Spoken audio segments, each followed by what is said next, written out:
Sexual Health Vlogs.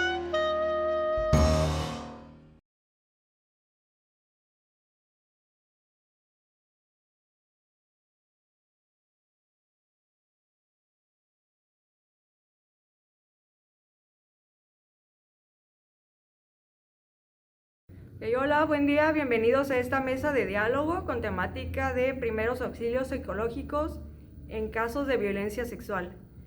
Esta mesa es parte del proyecto Sexual Health Vlogs y nos acompañan como ponentes el doctor José Luis Burgo Regil, director clínico de Health Frontiers en Tijuana, HFIT Fronteras Saludables AC, la doctora Arlene Castañeda, médico general de HFIT,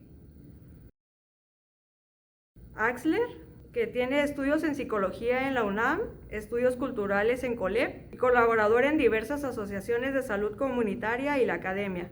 De igual forma nos acompañan el día de hoy Marcela Peña Prieto y Neiram Castro Fregoso, ambas alumnas del 7º semestre en la licenciatura en psicología en la Universidad Autónoma de Baja California.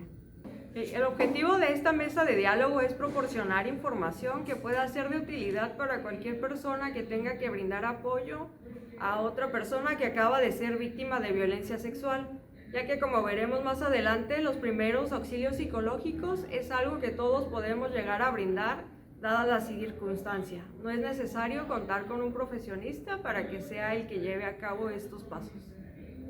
Para inaugurar esta mesa de diálogo vamos a empezar definiendo el concepto de violencia sexual. Estaremos utilizando el propuesto por la OMS, que define la violencia sexual como todo acto sexual, la tentativa de consumar un acto sexual, los comentarios o insinuaciones sexuales no deseados, o las acciones para comercializar o utilizar de cualquier otro modo la sexualidad de una persona mediante coacción por otra persona, independientemente de la relación de esta con la víctima, en cualquier ámbito, incluidos el hogar y el lugar de trabajo.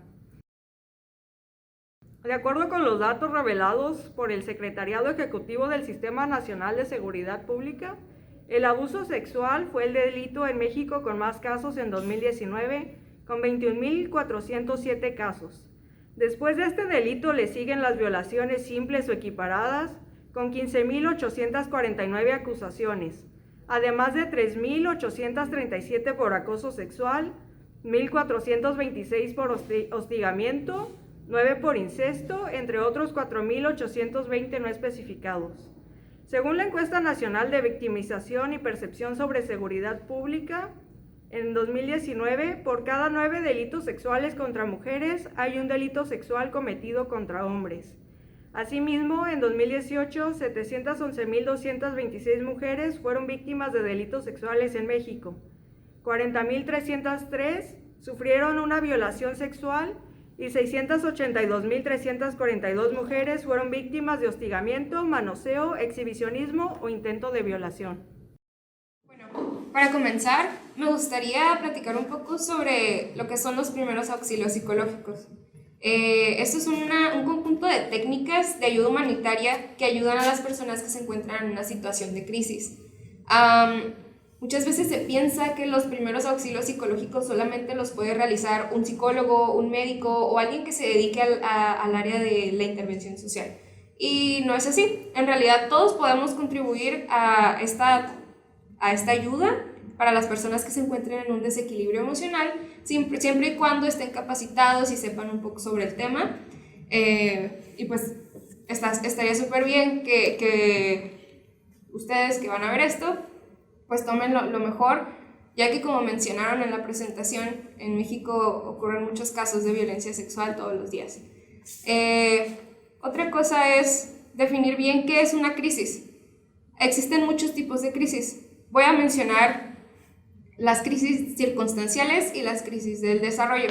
Las crisis circunstanciales son aquellas que ocurren cuando menos lo esperas.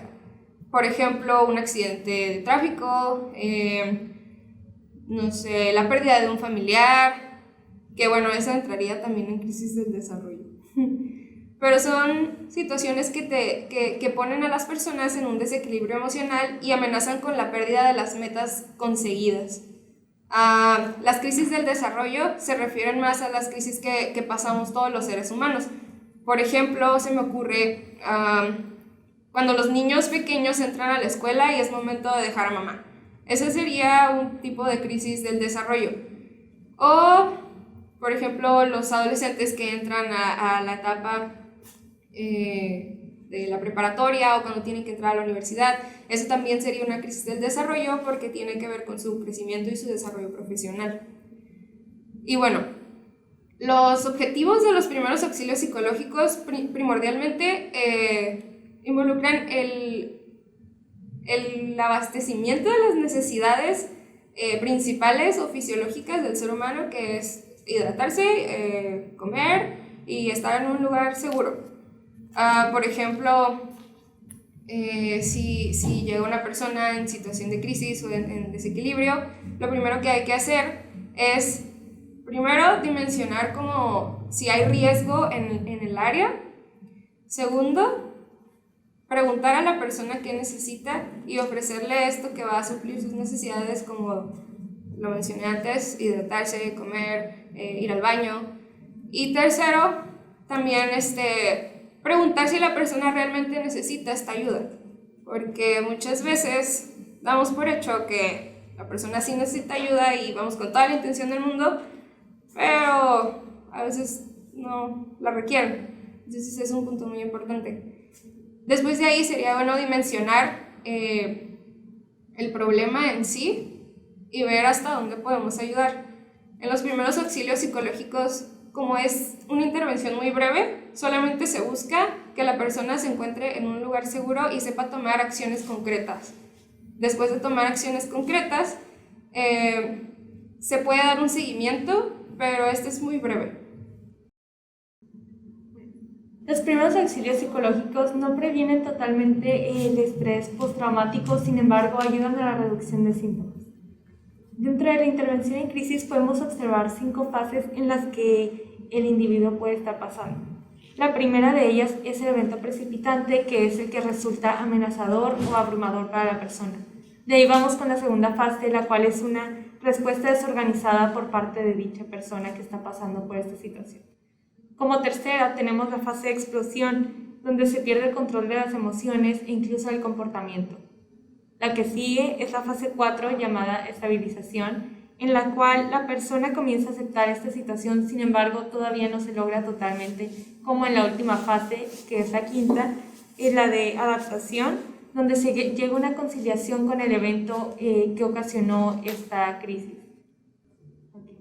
La persona que interviene en dicha crisis debe tener como tarea escuchar con empatía a la persona. No solo eso, sino que también debe plantear metas en un futuro, crear objetivos reales y no hacer promesas que no puede cumplir. Sabemos que esta persona necesita comprensión, pero debemos situarla en un marco real. Se debe aclarar también sus sentimientos. Esta persona necesita a alguien que lo escuche y que pueda ayudarlo a colocar en un marco real y que también pueda proporcionarle ayuda en cuanto a personas a las que puede contactar y también a instituciones que pueden ayudarle por el problema que está pasando. Ok, entonces esta persona debe estar capacitada para poder practicar todo esto sin llevar a esta persona que está en crisis a un problema aún mayor. Recordemos que no debemos confrontar ni interpretar. Este es un momento delicado para la persona que está pasando por una crisis. Entonces lo mejor es escuchar con empatía. Bueno, a mí me gustaría comentar que, como dice la psicóloga Marcela Peña, creo que es un punto importante, ¿no? Muchas veces las personas quieren ayudar sin conocer estas metodologías, estos aspectos, y pueden causarnos daño.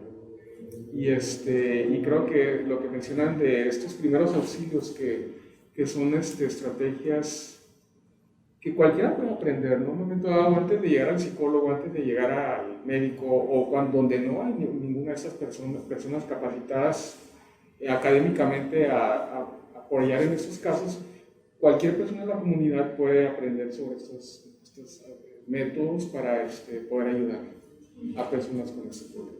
Bueno, yo tenía un comentario respecto a esto, porque me parece muy importante lo que acaban de comentar Ariadna y Marcela, en el sentido de el apoyo que se puede suscitar, ¿no?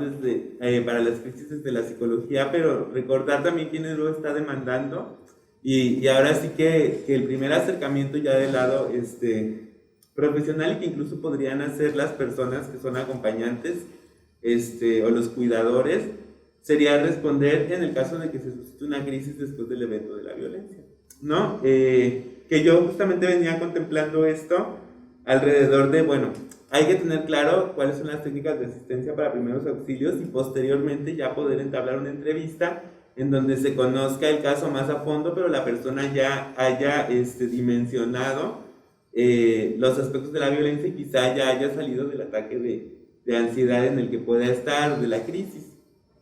Por lo tanto, también habría que ver justamente si está llegando a solicitar el apoyo y en qué momento posterior a las cuestiones del abuso. En ese sentido, ya una vez, digamos que pasados estos primeros auxilios y controlada esta crisis, ya se puede entablar un proceso más largo a nivel terapéutico. Antes de eso hay que ser muy cuidadosos con cómo estamos elaborando esta situación, ¿no? Y reconocer específicamente cuáles fueron las condiciones de la violencia para que pueda ser nombrada y trabajara ya con sus especificidades. Un aspecto que me gustaría destacar es la parte de la sexualidad como una dimensión integral de la vida humana. Entonces pueden haber varias cuestiones que van a atravesar la violencia, va a atravesar la violencia el aspecto de la sexualidad, ¿no? Muchas de ellas tienen que ver obviamente con los aspectos pues del género, de las cuestiones de la discriminación, las cuestiones por el género también se van a asociar acoso, ciertas violencias, violación y sobre todo pensando en las poblaciones vulnerables que toca trabajar del lado de la psicología comunitaria. A nosotros nos ha tocado mucho trabajar en las instituciones, en el mismo HFIT, con personas que han sido desplazadas de su lugar de origen, que de repente vemos como parte de la migración internacional, pero al mismo tiempo muchas de las condiciones de desplazamiento tienen que ver con violencias que se vivían en su lugar de origen, y estas mismas violencias muchas veces están asociadas a violencia sexual, que ya han nombrado varias de sus formas, y también tomar en cuenta que en la trayectoria probablemente también hubo violencia, o si la violencia se acaba de dar, justo eso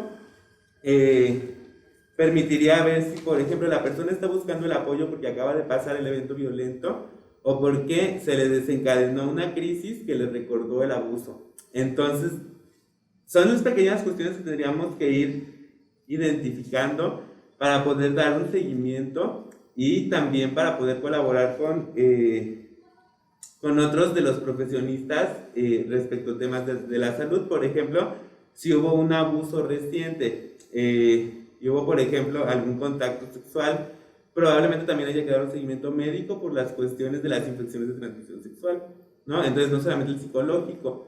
O quizás si esto también se dio en las condiciones de desplazamiento, un trabajador social puede apoyarnos a que la persona también ubique qué puede hacer en su contexto, ¿no? Para no caer en otras condiciones que la sigan vulnerando, ¿no? Como el estar en calle. O por ejemplo, el abuso de sustancias como una manera de llevar esa ansiedad.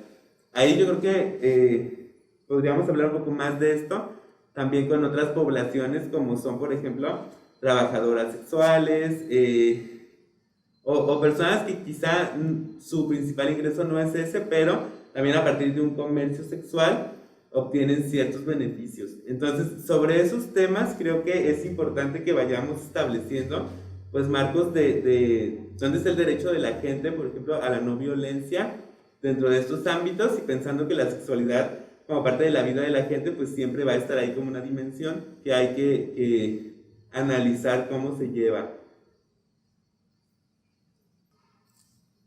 Bueno, en mi experiencia, a mí lo que me gustaría en realidad hacer énfasis es que, así como comentan las psicólogas, existen diferentes niveles probablemente de crisis, o también, como menciona el psicólogo Axler, se encuentran básicamente las personas en distintas cronologías de lo que es un abuso o una violencia sexual o alguna violación sexual como tal. Entonces creo que es importante, sobre todo en el área de los adolescentes y en el área también de la mujer, hombre, adulto mayor, como en cualquier edad o en cualquier etapa, hablar un poco acerca de identificar el abuso y la violencia, ya que muy probablemente la misma persona o el mismo paciente no ha sabido identificar que ha sido violentado o abusado, ¿no? Hasta en el momento en el que lo habla, y muy probablemente, y algunos de los casos, también resulta ser la misma violencia o el mismo abuso dentro de la misma pareja, lo cual significa que no hay conocimiento del tema en la persona, claro.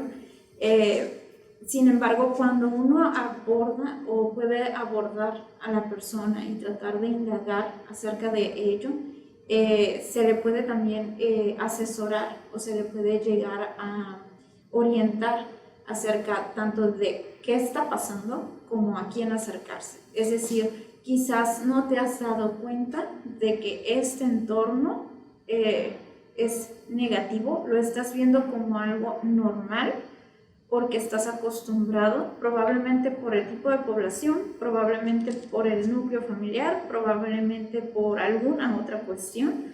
Sin embargo, la persona no se ha dado cuenta de que en esa misma relación o en ese mismo intercambio, como decía Axel, probablemente de sustancias o de algún, hablando en adolescentes, ¿no?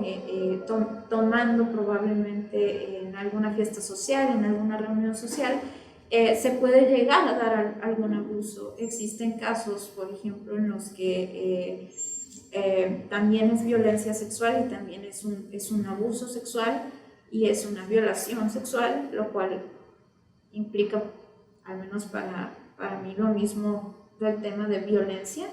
El hecho de, y se da también en adolescentes, y creo que lo hemos podido ver hasta en televisión, el hecho de cómo chicas, o también en ese caso chicos, son llevados a fiestas o se encuentran en reuniones sociales, y es común que, bueno, se desplayen, disfruten y demás. Sin embargo, la cuestión termina en violencia, ¿no? También abordar lo de las prácticas sexuales. Hay algunas prácticas sexuales que se consideran aceptables dentro de pareja o fuera de pareja, o también en trabajo sexual. Sin embargo, hay ciertos límites. Entonces, cuando esos límites se transgreden, independientemente de ser pareja o no ser pareja, de estar pagando por un servicio, no estar pagando por un servicio, o de estar obteniendo un servicio, no estar obteniendo un servicio, si esos límites se transgreden, estamos hablando de violencia sexual y estamos hablando de algo que va a llevar a una crisis, muy probablemente, como lo comentaba la psicóloga. Es verdad, una crisis no va a prevenir el trastorno de estrés postraumático. Sin embargo, el abordaje, los primeros auxilios de una crisis no va a prevenir probablemente el desarrollo de un trastorno de estrés postraumático, pero sí lo va a mitigar. ¿Por qué? Porque va a ayudar a que la persona reconozca en qué fase se encuentra, reconozca lo que está pasando en su vida, reconozca qué límites debe de poner y qué trabajar en su persona en realidad. Entonces, considero importante identificar los riesgos, ¿no? Los riesgos de tanto en mi entorno, inclusive laboral probablemente, se da el acoso laboral, cuál es la diferencia entre un abuso, un acoso, una violencia, ¿no? Se puede hablar también de hablar, como lo comentaba el doctor, no siempre es necesario hablar con una persona que sea profesional de la salud. Puede ser con un compañero laboral, puede ser con la persona que más confianza se le tenga, puede ser con un familiar, puede ser con alguien conocido, puede ser con alguien del mismo entorno social en el que se encuentra, de su mismo salón, para poder pedir esta ayuda o siquiera hablar del tema y saberlo canalizar. Creo que parte del acercamiento que se realiza es precisamente ayudarse la persona que está realizando los primeros auxilios de la red de apoyo con la que pueda hablar o a lo mejor contenerse emocionalmente la otra persona y no dejarlo todo como para la persona que esté aplicando los primeros auxilios. Es algo muy importante. Bueno, yo sí quisiera agregar algo respecto de este seguimiento, ¿no? Una vez ya que la persona acompañante o él o la profesionista, ¿no?, de la salud que pueda dar estos primeros auxilios, se tendría que pasar a la fase ahora sí de evaluar qué está pasando y dar lugar a otros profesionales, ¿no? En el caso, por ejemplo, de que la persona decida seguir un proceso en el cual lo que me parece curioso es reconocer cómo se mueven las condiciones de poder en donde está, ¿no? O sea, la relación de poder, como decía, por ejemplo, la doctora. ¿Qué pasa cuando dentro de la pareja, ¿no?, alguien está violentando a la pareja y es algo que apenas se reconoce? A lo mejor no se había vivido como violencia, a lo mejor se había vivido como culpa, ¿no?, como enojo, como frustración. Entonces, empezar a dimensionarlo es importante. Justo alrededor de esto, pues hablar, ¿no?, lo que sabemos que pueden darse dentro de la familia, dentro de las escuelas, en una fiesta, en un albergue, en la calle. O sea, puede ser un desconocido, puede ser la persona a la que más confianza le tenía, ¿no? Sobre todo, por ejemplo, cuando hay asimetrías muy claras como un adulto y un niño, ¿no? Evidentemente hay un aprovechamiento de la posición del adulto. Entonces, pues hablarlo sin tapujos. El problema es que obviamente cae también en un aspecto psicosocial. ¿Por qué? Pues la sexualidad sigue siendo un tema tabú. Nosotros somos una sociedad altamente sexualizada y curiosamente con una moral muy conservadora, ¿no? Entonces, aquí yo creo que tendríamos que ver cómo los ejes de violencia a veces están disfrazados, ¿no? Y lo comento porque justo eso también hace que las mismas cifras a veces se dudan, porque mucha gente, por ejemplo, duda en poner una denuncia, porque pues el mismo sistema encargado de ejercer la justicia no necesariamente da el seguimiento correcto, ¿no? Por una cuestión cultural. Aquí yo creo que es importante por eso la cuestión de ser críticos y empezar también a tomar en cuenta que una parte importante de cada persona sería responsabilizarse de sus actos, ¿no? Y estar consciente de estas cuestiones y no caer pues en el lugar de víctima, ¿no? O sea, revictimizar a la persona no le va a apoyar a que pueda fortalecer otras habilidades para poder darle frente al problema. Evidentemente durante la crisis no se puede llegar con esto, se tiene que primero que contener y posteriormente, les digo, se sigue un proceso. Pero el proceso personal tampoco me parece que sea la única solución respecto del problema, que es un problema social, ¿no? Porque se da entre las relaciones humanas. Entonces ahí sí me parece interesante el trabajo más social comunitario, incluso pedagógico, en el sentido de que empezamos a entender los aspectos de la sexualidad humana, no solamente para advertir la violencia, sino advertir todos los ejes que hay, el eje del erotismo, el eje de la reproductividad, ¿no?, el eje de la diversidad. Entonces, dentro de todos estos ejes, la violencia sería algo donde podríamos poner un énfasis, pero no en el sentido de la vigilancia, sino en el sentido de con qué herramientas vamos a afrontar esto, ¿no? Y ahí ya es donde empiezan los procesos, y quizá un terapeuta cognitivo-conductual trabajaría en una reestructuración cognitiva, quizá un psicoanalista estaría enfocado en que poco a poco, hablando de esto, la persona misma pudiera cambiar de posición, o sea, salir del lugar de víctima. Eso es donde justo ahí está el espacio para que podamos tener este ejercicio, ¿no? Y un ejercicio que tiene que ver con un acompañamiento ya más a largo plazo, y pues pensando en el buen vivir de la gente. O sea, las personas que se comprometen con su proceso también a la larga pues van a moverse de este lugar, y esto mismo les puede dar la herramienta de empoderamiento, ¿no? Y ya no de seguir en la posición vulnerable. Haciendo énfasis o reforzando lo que comenta el psicólogo Axler, creo que es totalmente importante, ya sea por medio de la persona, que sea profesional o no, el empoderamiento de la persona. Muchas veces la persona llega con temores porque no quiere que su pareja la deje, porque no quiere perder la renta, porque tiene un hijo con él, porque independientemente de la edad, ¿no? Sin embargo, es importante hacerle reconocer o hacerle ver que tiene la capacidad de empoderarse, que tiene la capacidad de tomar sus propias decisiones y de decir no, hasta aquí, porque esto ya violenta.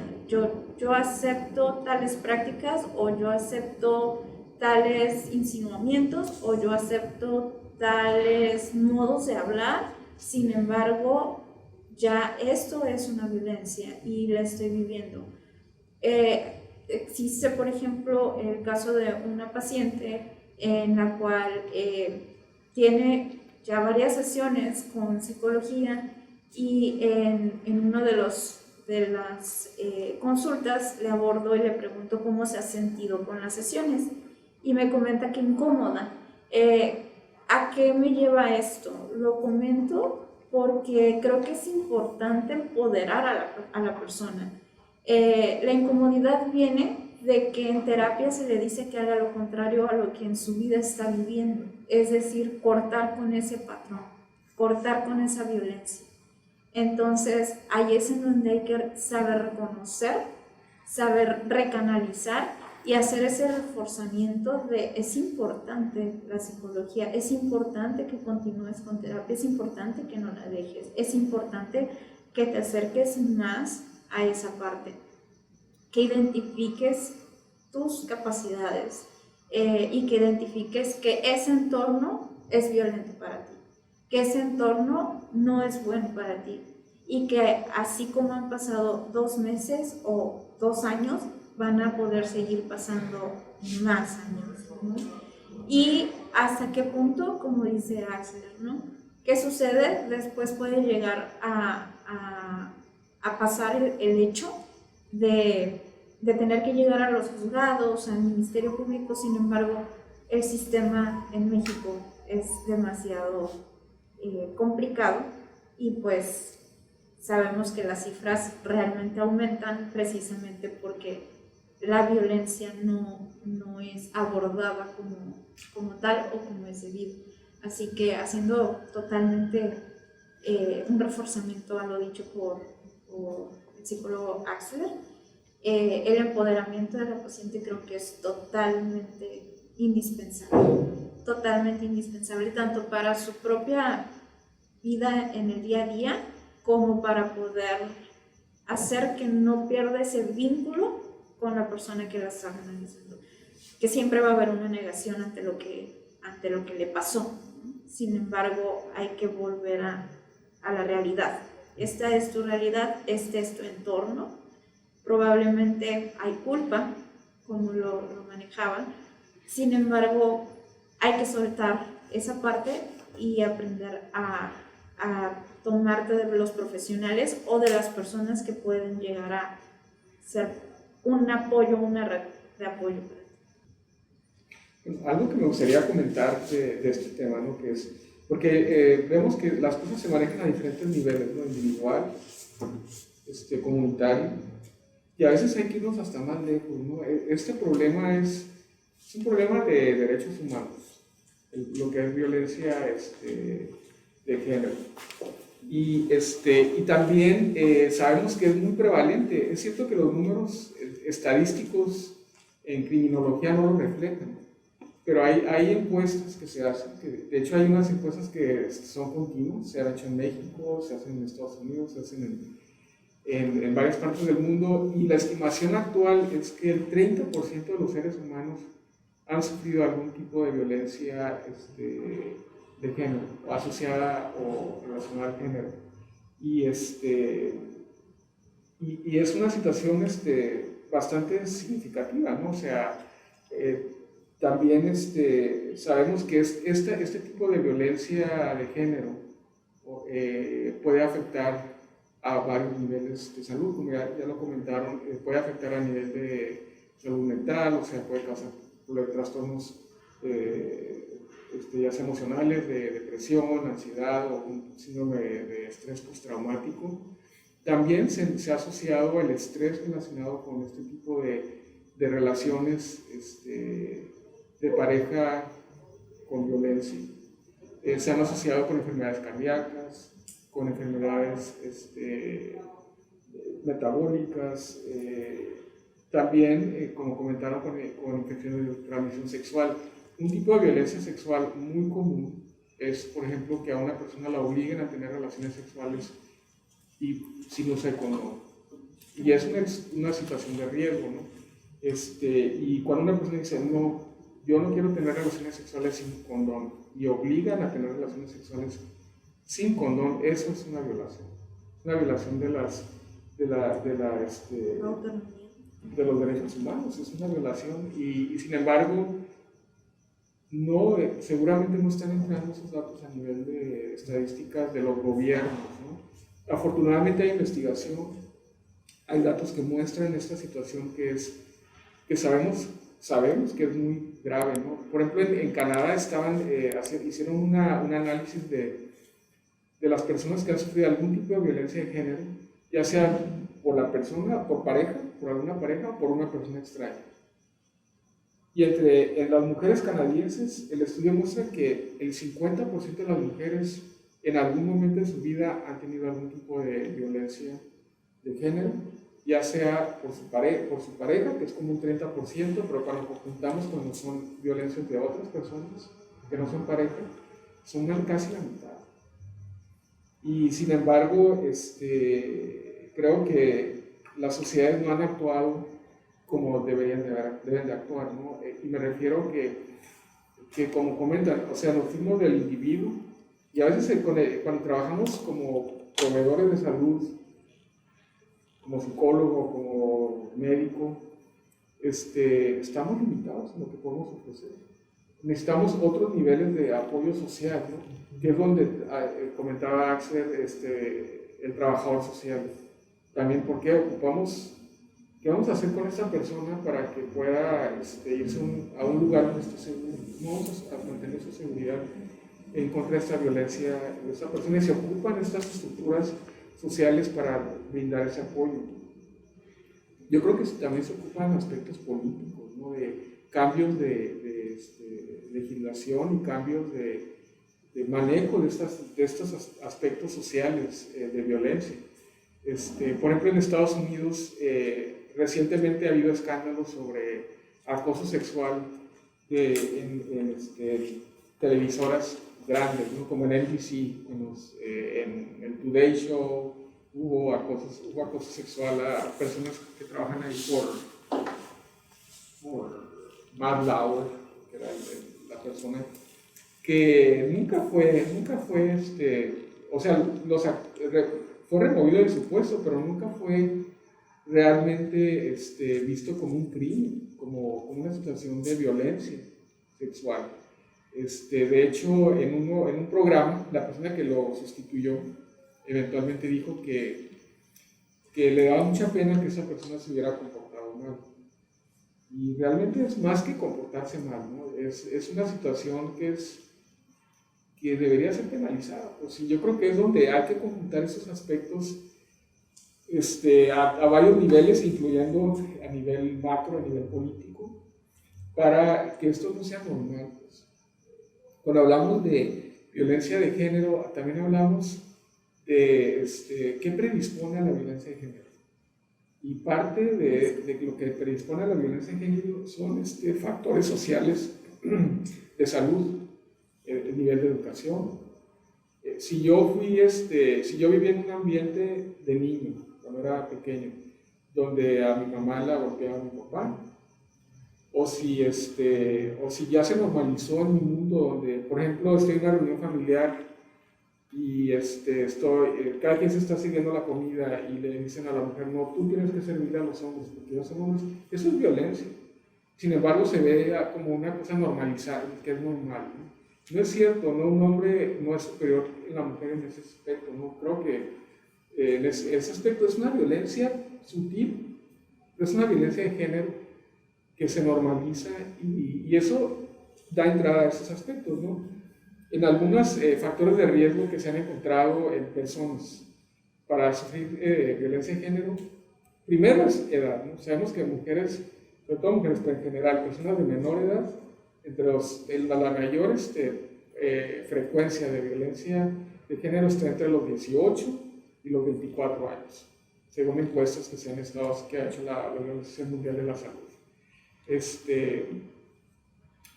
Y es una situación donde otro factor de riesgo es que la persona considere que no está mal que lo golpeen. Hay personas que por esos factores sociales, educativos, que se normaliza esta violencia de alguna manera en la sociedad, en las familias, en cosas pequeñas, pero que tienen un impacto a largo plazo, ¿no? Los estudios muestran que si un niño vivía en un ambiente donde había violencia familiar, probablemente él va a violentar a su pareja cuando ya tenga pareja, cuando sea mayor. Si una niña vivió en ese ambiente, probablemente lo acepte, sea más susceptible para aceptarlo. Y son aspectos que se ocupan cambios, no nada más al nivel de una persona, ¿no? Como pacientes que vemos aquí en la clínica, donde a veces el decirle salte esa relación, porque es cierto, su vida está en peligro. Estamos hablando de violencia con factores que sabemos que aumentan el riesgo de muerte, ¿no? Donde han sido amenazadas con armas o han sido violentadas de manera severa. Están en riesgo su vida, ¿no? Pero aquí es donde ocupamos un abordaje de grupo, ¿no? Necesitamos no trabajar solos, necesitamos al psicólogo, al trabajador social, las personas que trabajan en la ciudad, aspectos de leyes, para crear esa infraestructura, ¿no? Porque igual si yo le digo a la persona, salte de ese lugar porque puedes morir, es lo peor que puede pasar, ¿no? O está en riesgo de tal depresión que se puede suicidar, son pérdidas terribles. Tengo que tener algo para ofrecer. No nada más salte de tu casa, porque se sale, está en una urbana, en un ambiente rudo, se pone en riesgo, no tiene dónde vivir, no le resolvió el problema. Puede ser violentada igual o peor, ¿no? Y es donde ocupamos tener un plan, tener esa información de qué recursos hay, dónde podemos referir a la persona, con quién tenemos que trabajar y olvidarnos de ser el todólogo. Aquí es una situación donde tenemos que trabajar en equipo. Sí, yo creo que algo que quisiera destacar es precisamente eso que dice de que hay que ir de la mano con otras personas y realmente la persona que esté haciendo la contención, ser realista, ¿no? Ver, ok, sí puedo mandar a la persona a tal centro de apoyo para que reciba la ayuda necesaria, pero si la persona, por ejemplo, no tiene cómo regresar a su casa o no tiene un lugar seguro a donde ir o no tiene tan siquiera crédito para marcar a una persona que sea de confianza, que la pueda ayudar en esa situación, entonces, pues, ¿cómo le hacemos? ¿No? Es ser realista y ver en esa situación específica con qué recursos cuentas para poder ahora sí darle un seguimiento a esa persona. Y bueno, y algo importante que comenta Iram es el aspecto de confidencialidad, ¿no? Por ejemplo, si llega con nosotros una persona que sufre violencia doméstica y empieza a hablar en la consulta o en un espacio donde sean servicios, a veces es importante voltear, estar exponiéndose al hablar conmigo sobre este tema, que la persona que la está violentando pueda atacarla, o por el hecho que sepa su pareja que fue a cierto lugar, pueda tener violencia, ¿cómo la protejo, no? Me voy a un lugar donde esté aislada, donde podamos proteger esa confidencialidad. Pero son aspectos que tenemos que prepararnos. O sea, antes de abordar, hay que ir con las herramientas y hay que buscar esas herramientas.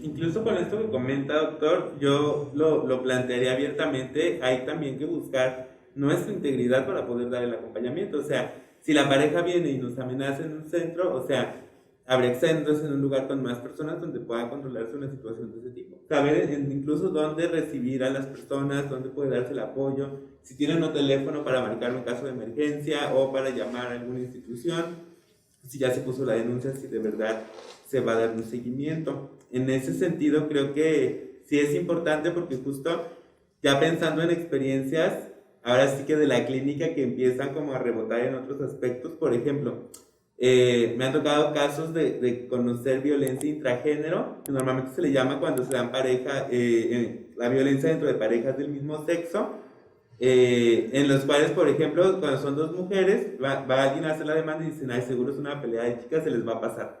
O sea, se minimiza de parte de los juzgados, entonces no hay un seguimiento, por ejemplo, que pueda resguardar la integridad de alguien en caso de un ataque. O sea, cosa para la que se supone en teoría que tendrían que estar la policía, ¿no? Entonces, ahí entramos otra vez con ese conflicto, ¿no?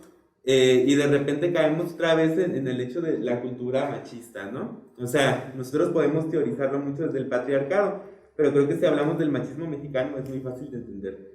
¿En qué sentido? Por ejemplo, bueno, en una pareja, ¿no? Vemos como normal que nuestros vecinos peleen, se golpeen, se avienten cosas. Entonces, eso se reproduce y si llega la policía, pues dice, ay, es otra pelea, ¿no? De pareja. Entonces, como que se queda ahí, como que esa noche se diluyó, ¿no? Y a lo mejor en 2 semanas vuelve a pasar y a lo mejor los hijos lo ven, ¿no? Y a lo mejor ahí ya tenemos que empezar a analizar qué es lo que está pasando, ¿no? En una cultura que al mismo tiempo que dice que la familia es lo más sagrado, ¿no? La misma familia está guardando el secreto de la violencia. Entonces, así se perpetró y no nada más ahí, ¿no? Como decía, los medios de comunicación y de repente, el escándalo de intercambios sexuales dentro de las televisoras o hasta dentro de la universidad, ¿no? Entonces, ¿cómo vamos a darle frente a estos temas, ¿no? Y a hablar de ellos para que entre ahí la raíz de la concientización? Digo, evidentemente desde el consultorio no se puede hacer todo esto, digo, también por eso hablaba, ¿no? de la pedagogía, de lo comunitario, del trabajo social, ¿no? Creo que yo estoy encantado de colaborar con ustedes, pues, tanto con los médicos comunitarios como con las chicas del trabajo comunitario, porque es darse cuenta de eso, ¿no? O sea, quizá nuestra trinchera de repente es un acompañamiento más personal o grupal o alguna dinámica, pero esto sigue, o sea, y si se sigue reproduciendo por otros medios, con un poder de visibilización como los medios de comunicación, y si a la gente le sigue dando risa un chiste machista o un chiste sexista, entonces ahí tendríamos, ¿no?, que meter esta sospecha, porque justo la particularidad de a nivel social sería, ¿por qué si varias estados-naciones han sido imperialistas, ¿no? Se dice que han sido patriarcales, pero yo me pregunto si de verdad los niveles de violencia, por ejemplo, y acoso callejero son los mismos en Francia que aquí. Y la respuesta evidente que surge es no. O sea, claro que hay violencia sexual en Francia, sí, obvio, en todo el mundo, ¿no? Y eso no es algo nuevo. Pero lo que sí tendríamos que especificar es por qué aquí se da en estos niveles.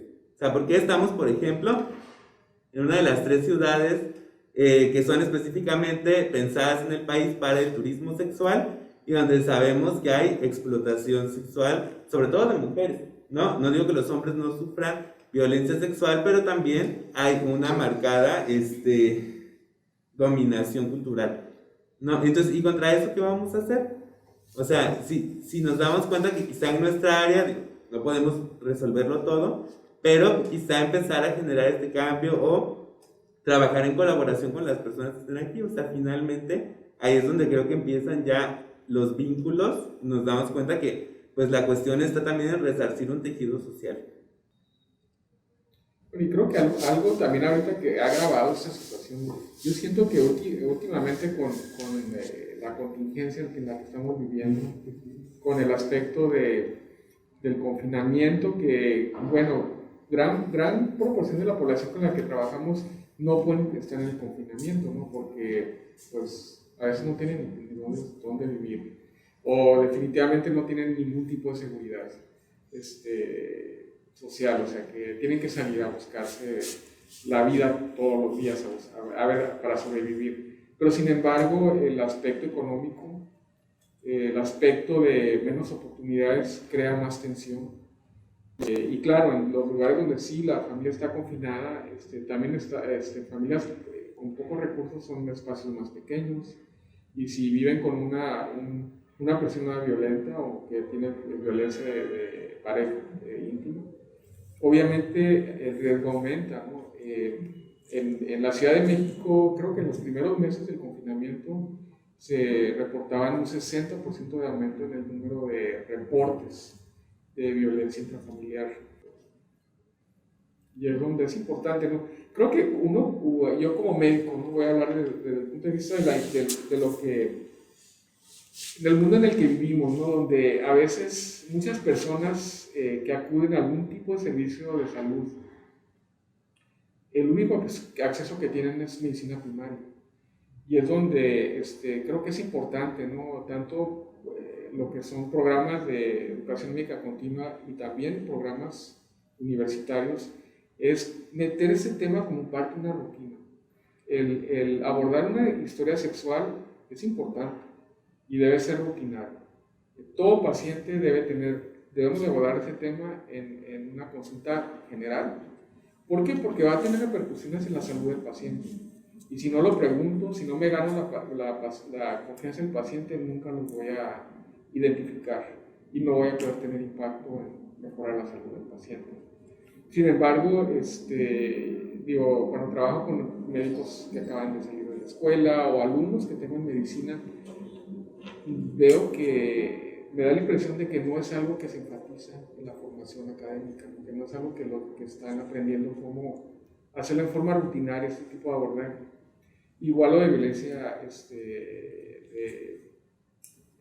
entre parejas o violencia sexual, es algo que deberíamos en forma rutinaria identificar, porque muchas veces la paciente o el hombre o la mujer que están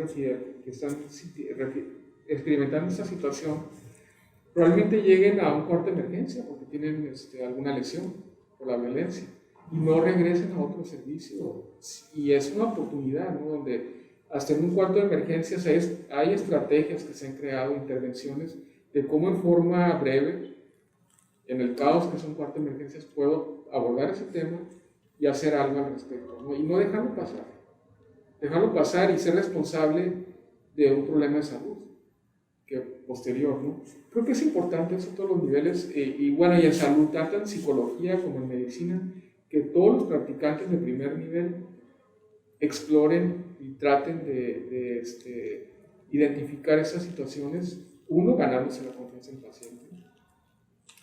Y hay un estudio donde muestra que el hecho de escuchar a una persona que ha sufrido de violencia de género, el escuchar a esa persona en forma empática, el poder dar un tipo de apoyo inicial, disminuye el riesgo a padecer otro tipo de enfermedades mentales. Por ejemplo, puede mitigar, como dijo la doctora Arlene, el grado de un síndrome de estrés postraumático. Puede disminuir el riesgo de una enfermedad de depresión mayor. Puede también disminuir una enfermedad gastrointestinal o coronaria o cáncer. Hay estudios que muestran que el estrés crónico no atendido puede causar estos problemas, ¿no? Es importante, creo que a nivel de profesional primario, que no lo vean como tanto trabajadores sociales, médicos, psicólogos, enfermeras, que no lo vean como un problema que hay que mandarlo al especialista. No, debe ser nuestra obligación, nuestra parte de nuestra carrera, y tenemos que tener esa capacitación de cómo dar esos primeros auxilios y enseñar a otras personas a esos primeros auxilios. Como dijeron al inicio, ¿no? Esta es una intervención desarrollada por la OMS, que es para cuando no hay nadie más. O sea, si yo soy, no sé, la persona que barre una esquina, pero me enteré de estas estrategias, puedo hacer algo si tengo la oportunidad, y puedo mejorar la comunidad, puedo mejorar el tejido social en el que vivimos, puedo poner mi granito de arena. Para empezar a dar cierre a esta mesa de diálogo, vamos a pasar a la sección de preguntas. En esta sección de preguntas les vamos a hacer algunas preguntas que nos enviaron a través de redes sociales, a nuestro correo electrónico. La primera pregunta es: ¿cuál es la diferencia entre violencia sexual y acoso sexual? Para mí creo que es un tipo de violencia sexual, el acoso sexual, y tal vez no se ha legislado en algunos países como Estados Unidos. Creo que hay otros países que ya lo legislaron más, en forma un poco más, que sí es parte de una violencia sexual, lo que es el acoso sexual. Y me refiero a esos ejemplos de las televisoras, ¿no? Donde no lo manejan como una violencia sexual en los medios, sino lo manejan como algo menos, como un mal comportamiento. Pues es más que un mal comportamiento, sí es una violencia. Es lo que yo opino, ¿no? Pero sé que hay controversia, hay países que no aceptan que no lo aceptan como parte de una violencia sexual, lo que es el acoso sexual. Creo que el acoso sexual es el sentirse hostigado o hostigar a la persona en la temática sexual, o de igual manera haber sido tocado indebidamente, incluyendo cualquier tipo de edad.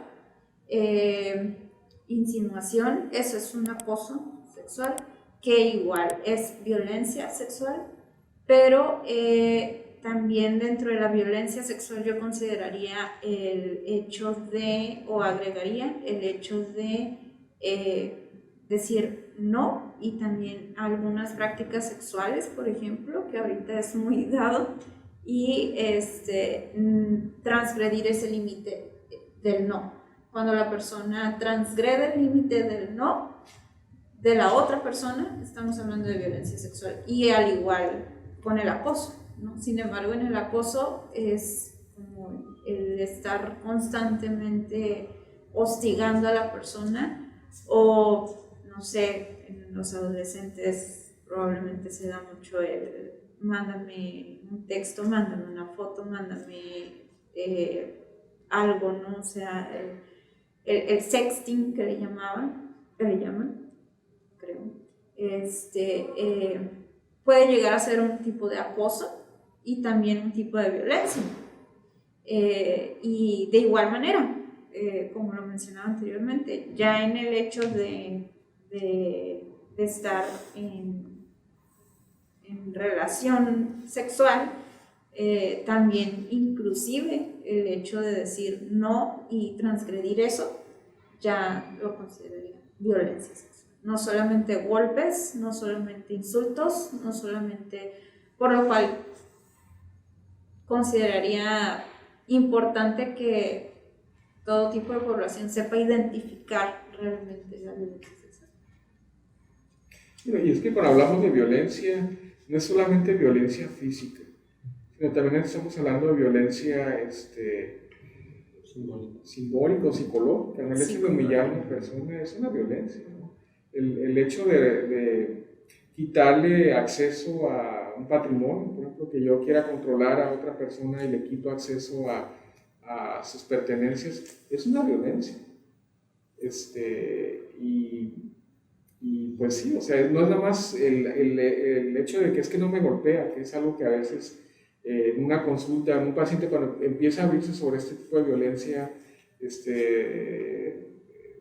de pareja, ¿no? Violencia de pareja, a veces es como, dice, bueno, es que pero no me golpea físicamente. Bueno, eso no implica que no hay una violencia de género.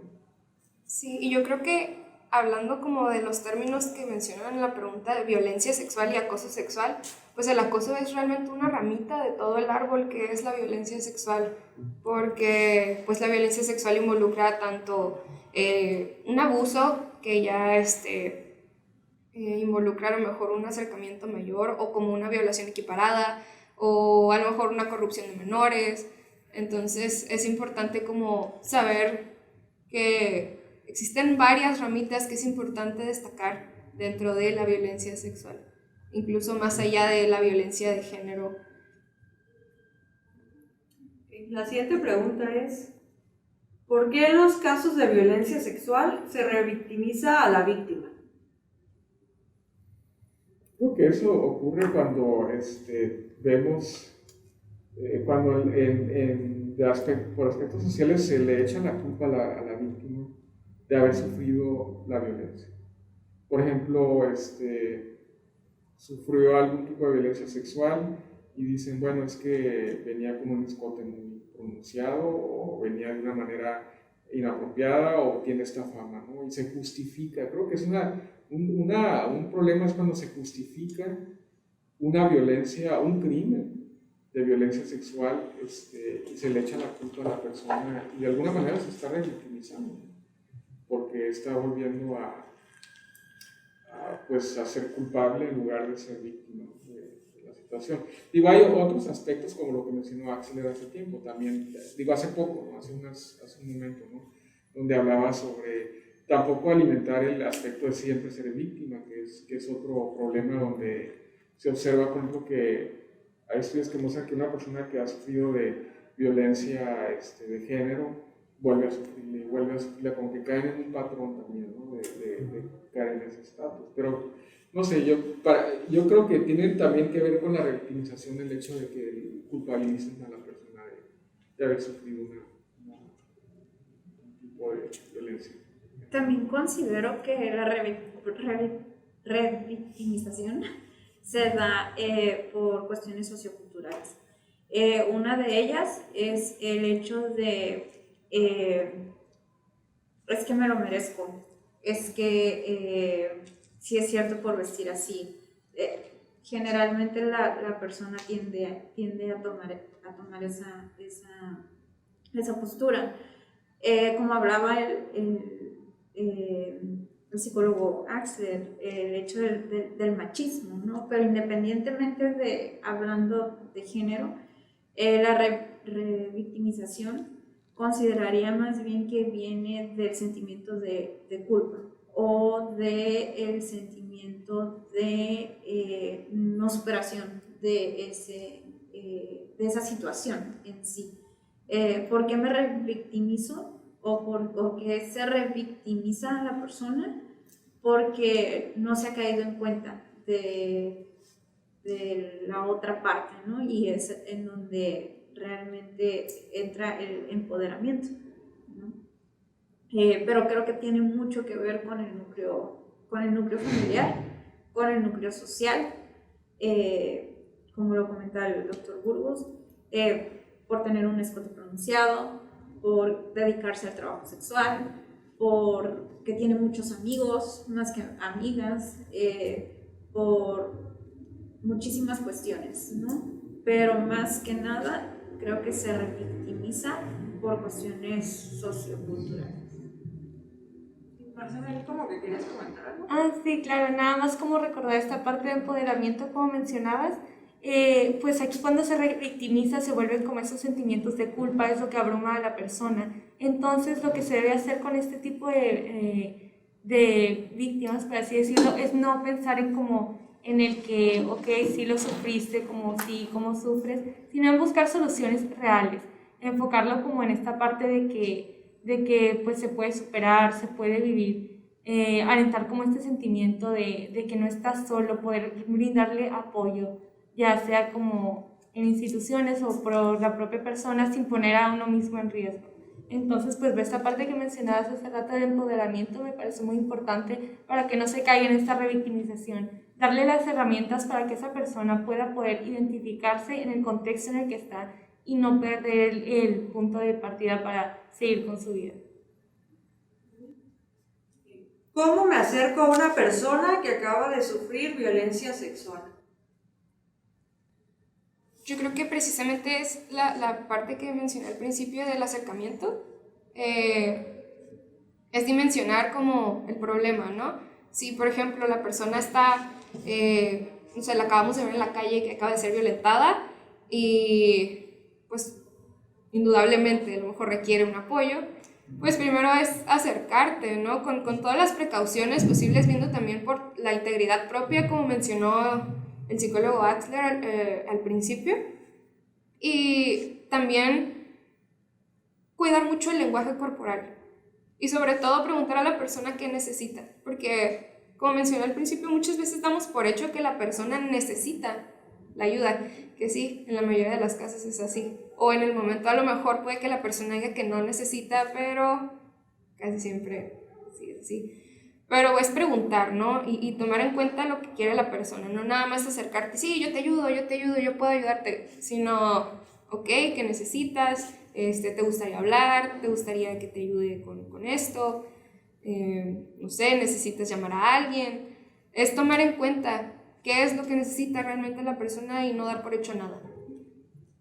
Haciendo énfasis a lo que comenta la psicóloga, de hecho creo que lo primordial es preguntar en qué puedes ayudar, porque bueno, en mi experiencia he tenido casos en los que han llegado pacientes recién violadas, inclusive con sintomatología como sangrado, pero no quieren ser en ese momento abordadas psicológicamente porque están con esa, no, probablemente no con esa crisis, pero están con el miedo a ser perseguidas, con el miedo a volver a ser violentadas y con la negación de lo que me ha pasado apenas hace 4 horas. Entonces, ahorita no es el momento de hablar, ocupo solamente esto. Entonces, creo que ¿cuál es la mejor manera? Creo que eso es individual, eso es de cada individuo. La manera en la que el individuo o la persona se deje abordar, esa es la manera en la que podemos abordar a una persona. ¿Por qué una persona que acaba de sufrir un ataque sexual no permite el contacto físico?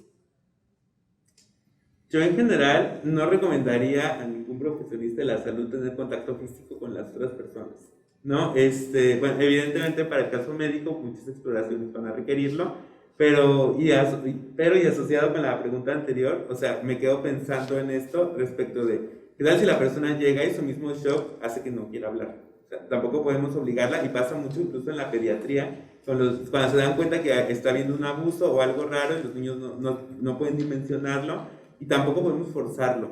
Entonces, en ese caso, me parece también que nuestra postura para la no revictimización tiene que ver como con ayudar a la persona, o sea, sí, claro, durante la crisis y posterior si hay un evento como de melancolía, depresión, hasta me ha tocado conocer personas que recordando el abuso pueden tener un brote psicótico. Entonces, en ese caso, creo que lo mejor es ayudar más bien a que la persona entable una buena relación, al menos práctica, con lo que consideramos realidad humana, ¿no? O sea, vamos, que no psicotice, que ver qué necesidades tiene o atender específicamente si de manera cognitiva todavía hay una desestabilización, y evidentemente no podemos llegar tampoco como con este soporte corporal porque no es nuestro lugar, y eso tenemos que tenerlo muy claro. O sea, incluso para las perspectivas terapéuticas que sí permiten el contacto de cuerpo a cuerpo, no sería recomendable en este caso porque justo hubo algo que traspasó una frontera simbólica y evidentemente material, ¿no? De la carne. Entonces, en ese sentido es reconocer qué pasó, dar espacio a la persona que hable y sí, o sea, evitar en todos los sentidos el contacto físico o cualquier otra posición que en realidad lo que haga, pues sea, por ejemplo, y me viene a la mente mucho por eso con esa pregunta, o sea, revictimizar, no voy a llegar a dar un abrazo y a consolarla. Y creo que es importante esos puntos, ¿no? Cuando en ocasiones llega una paciente, creo que en lo que menciona Axel sobre aspecto pediatría, haciendo la semejanza, ¿no? Personas que sufren de violencia sexual o violencia de género, a veces en medicina tenemos que actuar como en pediatría, en el sentido de que a veces el paciente no te lo va a decir abiertamente, pero tú puedes notar algunos datos o algunos estigmas, algunas características que te pueden orientar a que pueda haber un problema, ¿no? Hasta antes de preguntar algo en específico, no puede ser parte de una abordaje. Y como dice Axel, creo que en medicina es cierto, hacemos exámenes físicos, pero en un caso, una persona que de alguna manera sabemos que acaba de sufrir un tipo de violencia sexual, por lo general el comentario no es correcto, ¿no? O tal vez ver si la persona se siente más cómoda con que si requiere algún tipo de intervención clínica o algún tipo de abordaje más físico con un clínico. Digo, a veces es importante darle espacio a la persona y decirle, prefiere que la aborde una doctora, o digo, para asegurar que la persona se sienta más cómoda. Digo, y aquí pensando que fuera una emergencia, que sea algo que tengamos que tener en cuenta, tratar de respetar un poquito eso y no volver a revictimizar, como comentamos, al paciente de una manera cuando se puede buscar otras estrategias. Yo creo que ahí, bueno, yo entendí la pregunta como dos polos, ¿no? Una es la parte médica, con la cual estoy de acuerdo. Es difícil el abordaje del contacto físico cuando la parte médica necesita hacer reexploración. Sin embargo, creo que también es muy importante también empoderar a la persona desde el inicio a poder permitir el contacto, porque creo que es parte, no soy la psicóloga, pero del inicio del proceso terapéutico, de soltar la violación o la violencia o el abuso o el acoso sexual, porque es en donde encuentro el otro polo de la pregunta, ¿no? Porque una persona no permite el contacto físico, va a suceder probablemente inclusive después de un tiempo de transcurso de terapia, después de eso, por un trastorno de estrés postraumático. ¿Por qué? Probablemente porque tiene flashbacks, porque tiene algo que lo lleva a retrocederse a ese momento en el que le sucedió esa situación. Entonces, le va a suceder tanto con el médico como con las próximas parejas que tenga o con cualquier otra persona que se le acerque, ¿no? Pero creo que tiene que ver ya con establecer junto, como se decía, con un trabajador social, con el médico, con los terapeutas, con psicólogos, realmente el abordaje de empoderamiento, de nuevo, ¿no? Pero creo que es principalmente por ello. Y la última pregunta, ¿con quién puedo acudir si acabo de ser víctima de violencia sexual? Yo creo que de primera instancia uno podría pensar que busque ayuda tanto médica como psicológica. Sin embargo, se piensa primero en las personas que esa persona les tiene confianza, porque no se le puede obligar a una persona a ir rápidamente a acudir a las autoridades a poner alguna denuncia o empezar su proceso psicológico o asistir al médico para una revisión. Lo primero es pues esta intervención en crisis con una persona de confianza. Es por ello que se debería capacitar como a mucho personal a informar, llegar a varios puntos de que haya varios enterados de cómo manejar estas situaciones, ya que esto no le puede pasar a cualquiera. Entonces todos debemos estar preparados para confrontar este tipo de situaciones y ayudar a nuestras personas que son de confianza. Tanto ellas nos pueden ayudar a nosotras en un momento de dificultad. Creo que y también depende del grado de violencia, ¿no? Claro. Porque por otro lado también vienen los aspectos de consecuencias, digamos una violación, ¿no? Si fue una violación, ahí sí, de alguna manera sería importante hacer una referencia clínica por lo que se menciona, ¿no? O sea, si una persona fue violada sexualmente, hay muchas intervenciones que podemos hacer para prevenir una infección de transmisión sexual, otros daños que pueden poner en peligro la vida, ¿no? Entonces yo creo que también depende de la magnitud de la lesión.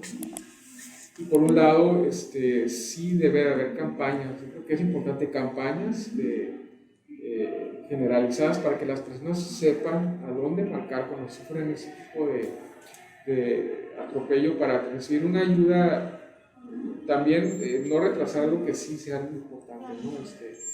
En ese aspecto, por ejemplo, cuando hablamos de prevenir VIH, cuando una persona fue violada, ahorita tenemos herramientas donde dando un medicamento se puede prevenir que en un alto porcentaje que adquieran el VIH. Pero si yo espero 3 días, ya perdí esa ventaja. Entonces, existe yo creo que depende de la gravedad de la situación. Y creo que igual requerimos una estructura sólida, ¿no? Para tener esos programas y normalizar esa conversación también, ¿no? Quitarnos de esos tabús del sexo, no se habla, si quédate callada o callado si pasó una situación de este tipo. ¿Por qué? Porque estamos perdiendo oportunidades que a veces son de pocos días. Sí. Igual como comercial, una de las líneas en las que nos podemos apoyar en la ciudad, pues es el 075, que ayuda con la intervención en crisis por vía telefónica, y tengo entendido que si marcas y no tienes saldo en tu celular, pues no puedes hacer la llamada, pero si llamas al 911 no hay ningún problema, porque el 911 te puede referir con las personas que están en la línea 075. Agradecemos a los expertos que nos han acompañado en la realización de esta mesa de diálogo, así como también a todas las personas que nos han brindado su apoyo de distintas maneras, al proyecto Salesiano por prestarnos aquí las instalaciones del desayunador Padre Chava para llevar a cabo la grabación, y también a todas aquellas personas que nos enviaron sus preguntas a través de nuestras redes sociales y correo electrónico. Muchas gracias a todos. Queremos entregar un pequeño reconocimiento aquí a los participantes de la mesa de diálogo, que muy amablemente pues, nos ayudaron a organizar este evento y también formaron parte de él. El reconocimiento dice lo siguiente: Health Frontiers en Tijuana, HFIT Fronteras Saludables AC otorga el presente reconocimiento, el nombre, por su valiosa participación en la mesa de diálogo Primeros Auxilios Psicológicos en casos de violencia sexual, como parte de las actividades del proyecto Sexual Health Blogs, Tijuana, Baja California, 13 de noviembre del 2020. ¿Sí? Aquí está el primer reconocimiento, que es para Neiram Ariadna Castro Fregosa. Vamos, aplausos. El segundo reconocimiento es para Marcela Peña Prieto.